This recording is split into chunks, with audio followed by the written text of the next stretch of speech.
Merry Christmas to one and all. Since the lion's share of our viewers are based in the UK and in the US, I'm sure many of you will be celebrating some form of festivities today, and I wish you all a very happy holiday season and just another great day to those of you for whom December 25th is just another day. For many people, Christmas Day is all about giving presents, spending time with those you love, and then peeling off to watch some HITC Sevens because, hey, it might be Christmas, but quality content is still quality content. The most famous birth on December 25th is widely considered to be the birth of Jesus Christ, who most Christians believe to have been the Son of God. Those of you like me, though, who watch the panel show QI, will I'm sure be well aware that the date of Jesus' actual birth is rather disputed. Certainly the Roman god Mithras is alleged to have been born on December 25th, as well as having been born of a virgin, having 12 disciples, and dying on a cross, but there are one or two disagreements when it comes to Jesus. According to the scholars of Islam, Jesus was actually born during the summer, whilst Jehovah's Witnesses claim that he was born on October 1st. Now, if Jesus was indeed born in the Middle East more than 2,000 years ago, it's little wonder that the records are a little bit sketchy. Thankfully, football in its codified and professional form at least is much younger than the Herodian kingdom of Judea, so the recorded dates of the footballers in this seven should be a little bit more reliable than those of the little baby Jesus. Here are 7 footballers who were born on Christmas Day. Chris Kamara.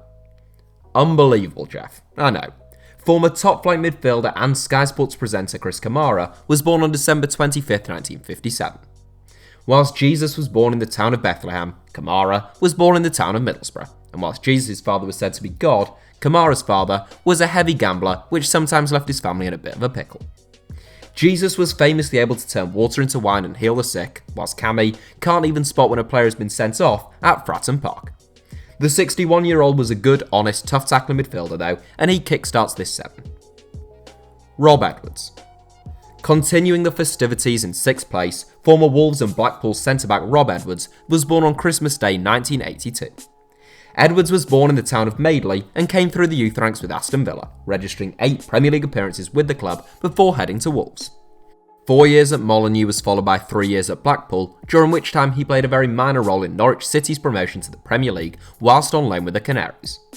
Edwards won 15 caps for Wales before retiring in 2013, and he now manages the Wolverhampton Wanderers under-23 side. Joel Santana. Adding some Brazilian flair to this 7, although not that much given that he played as a centre-back, Joel Santana was a very good club defender. He spent the bulk of his playing days with Vasco da Gama and América de Natal, but he never won a cap for the national team. Santana was born in Rio de Janeiro on December 25, 1948, which was the same day that the Soviet Union withdrew their troops from North Korea. Santana retired from the playing side of the game in 1980 and has since become a remarkably nomadic manager. In fact, he may have had more clubs than any other manager in the entire history of the sport, as this screenshot of his Wikipedia page shows. Gary McAllister. Former Scotland international Gary McAllister was an excellent footballer who probably doesn't quite get the recognition that he deserves. He starred for Motherwell, Leicester, Leeds and Liverpool during a successful 23-year career as a central midfielder, and he was a fine technician, passer of the ball and set-piece specialist. Steven Gerrard often credited McAllister as being a player he looked up to and someone who was instrumental in his development, and the former Red now works as Gerrard's assistant manager at Rangers. Choi Sung-Yong. Not to be confused with Choi Sung-Hyun, who is a South Korean actress who was born in April, Choi Sung-Yong is a retired South Korean international who was born on Christmas Day.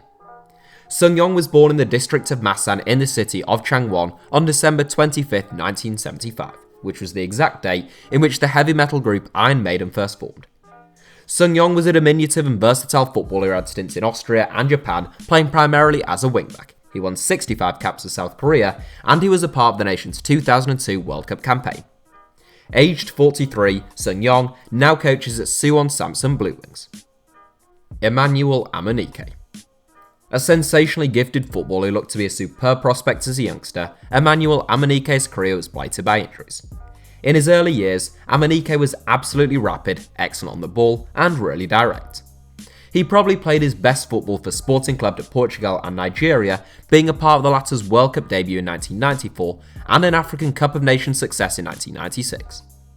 Emenike starred as the Super Eagles were crowned as African champions, and that year he was named as African Footballer of the Year and was signed by Barcelona. Injuries ravaged him from then on, but having been born on Christmas Day 1970, we're keeping his legacy alive here. Jairzinho. This list is in no particular order, but there can be absolutely no doubts about who is the most talented footballer ever born on Christmas Day. Jesus Christ may have been able to cure blindness, walk on water and raise the dead, but Jairzinho could leave defenders for dead, pick out the top corner and do it all with a fantastic afro. And whatever you say about Jesus, there are no accounts of him ever having had an afro. Following the 1958 and 1962 World Cups, Brazil and Botafogo were looking at facing a future without Garrincha, so the Lord bestowed Jairzinho upon them on Christmas Day 1944. The boy was truly blessed, and although they were big boots to fill, he went on to prove himself to be quite the miracle worker. In 1970, he became the only man to score in every game of every round at the World Cup as Brazil returned to the peak of the World Game.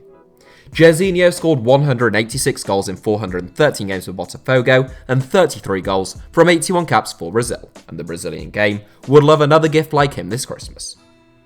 That's all for today's video. I genuinely wish you all a very Merry Christmas, and your loyalty to the channel tuning in on Christmas Day is greatly appreciated.